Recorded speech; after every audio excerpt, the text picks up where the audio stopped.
আসসালামু আলাইকুম। আশা করি সকলেই ভালো আছেন।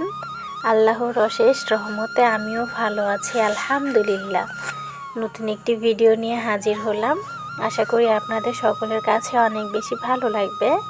ভালো লাগলে অবশ্যই লাইক, কমেন্ট, শেয়ার করবেন এবং চ্যানেলটি সাবস্ক্রাইব করে পাশে থাকবেন এবং কষ্ট করে না টেনে সম্পূর্ণ ভিডিওটা দেখবেন। প্রতিদিনের মতো আজকেও ছোট্ট একটি ব্লগ ভিডিও আপনাদের সাথে শেয়ার করছি ছোট্ট একটি গল্প। আর পুরো ভিডিওটা কিন্তু সবাই দেখে যাবেন মনোযোগ সহকারে। তো এখানে হচ্ছে ওই যে বক পাখি ছিল, সেটাই আর কি আপনাদের সাথে শেয়ার করলাম। আর এই তো আলু সিদ্ধ করে নিচ্ছি, রান্না করব। তো আসুন এবার গল্পটাতে চলে যাই। একটা মেয়ে, বাবা মার 4টা মেয়ে, তার ভিতরে সেই মেয়েটা ছিল ছোট। তো সেই ছোট মেয়েটা বলতে সে ছোট ছিল, ছোট থেকে বড় বোনদের বিয়ে হয়ে যায়, তখন তার সিরিয়াল আসে। তো প্রত্যেকটা মেয়ের মতোই হচ্ছে সেই মেয়েটাও বড় হয়। কিন্তু যদিও বাবা মার 4টা মেয়ে, এই কারণে হচ্ছে মায়ের একটু, যখন আর কি জন্মগ্রহণ করে তখন কিন্তু মা একটু কষ্ট পায় যে এটা ছেলের আশাই হয়তো বা নিয়েছিল, কিন্তু সেটা হয়নি, হলো মেয়ে। তো যাই হোক, মা কিন্তু মোটামুটি কষ্ট পেয়েছিল যে একটা ছেলে হবে, কিন্তু সেটা হলো না, একটা মেয়েই হলো। দেখতে শুনতে একটু ভালো ছিল বলে মা কিন্তু সেই মানে কষ্টের পরেও মানে পরবর্তীতে আর কি খুশি হয়ে যায় যে থাক, আল্লাহ তো দিয়েছে, সেটা ভেবেই খুশি হয়ে যায়। আসলে কষ্ট বলতে আসলে ওরকম না যে সে না শুকরিয়া আদায় করছে, এরকম না, কিন্তু একটু মানে চেয়েছিল একটা, হয়েছে আর একটা, যেটা আর কি মনে কষ্ট পাওয়া সেটাই আর কি পেয়েছিল। তো মেয়েটা কিন্তু মানে মা ভক্ত ছিল, প্রচুর মা ভক্ত ছিল, কারণ মা ছাড়া সে কিচ্ছু বুঝতো না। এরকমটা ছোটোবেলায় তার কেটেছে, অনেক কষ্টই দিয়েছে মাকে।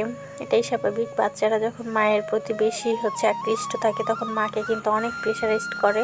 এটা কিন্তু বাচ্চারা বুঝে না, কিন্তু মায়ের কিন্তু অনেক বেশি কষ্ট হয়ে যায়। কোথাও যেতে চাইলে কখনোই সম্ভব না তাকে ছাড়া মানে যাওয়া, এরকমটাই আর কি হয়েছে।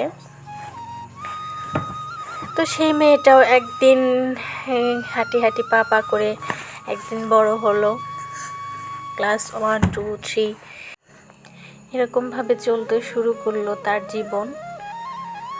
তো গল্পটা খুব বেশি লম্বা করব না, ছোট করে আর কি শেষ করব। তো মেয়েটা এরকম লেখাপড়া করতেছে, একটা সময় হচ্ছে ওই যে বললাম মেয়েটা একটু সুন্দরী ছিল।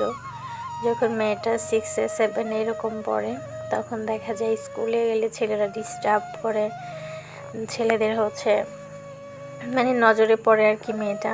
সবাই চাইতো একটু মেয়েটার সাথে রিলেশন করতে, বাট মেয়েটা তার ফ্যামিলিকে দেখে সবসময় ভয় করতো, ভয়ে কখনো কোনো কিছু মানে কোনো কিছুতে আগাতো না, পা বাড়াতো না, কারণ তার ফ্যামিলির একটা ব্যাকগ্রাউন্ড আছে।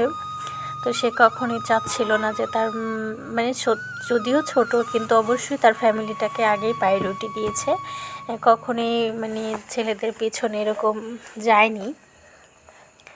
তো যাই হোক, সেই মেয়েটা হচ্ছে যখন ক্লাস 8-এ পড়ে, তখন হচ্ছে মেয়েটার মানে জীবনের দুঃখ বলেন বা ফল্ট বলেন, যাই বলেন, শুরু হয়ে যায় সেই সময়টা থেকে। তো মেয়েটা হচ্ছে লেখাপড়া করতেছে ভালোই, হঠাৎ করেই একটা সম্পর্কে জড়িয়ে যায়। তো পরবর্তী যখন সম্পর্কে জড়িয়ে যায় ভুলবশত আর কি, না বুঝেই।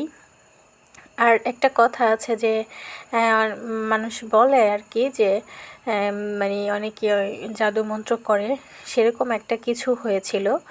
মেয়েটা আসলে ওরকমভাবে ওই যে ক্লাস 8-এ পড়ে সেই মেয়েটা আর কি কতই বড় হবে। আর ঘটনাটাও ছিল আজ থেকে হচ্ছে 9-10 বছর আগের ঘটনাটা।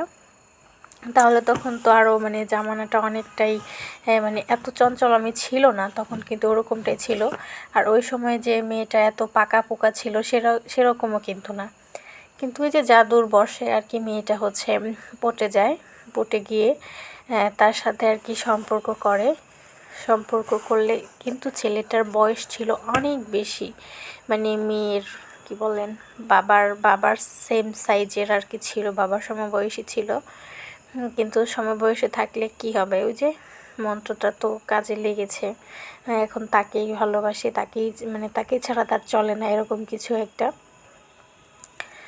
তো যাই হোক, এরকমভাবে চলতে থাকে। আর হচ্ছে আপনাদেরকে বলছি, নেক্সট ডে আমি গল্পটা বলবো, আজকে এতটুকুই থাকছে। আর এইখানে হচ্ছে আমার এই যে ফলটাকে কি ফল বলেন অবশ্যই কিন্তু কমেন্ট করে জানাবেন। প্রচণ্ড টক ছিল, তাই আর কি রস করে খেলাম, ওভাবে খাওয়া গেল না। তো নেক্সট ডে গল্পটা শুনতে সবাই কিন্তু নেক্সট ডে ভিডিও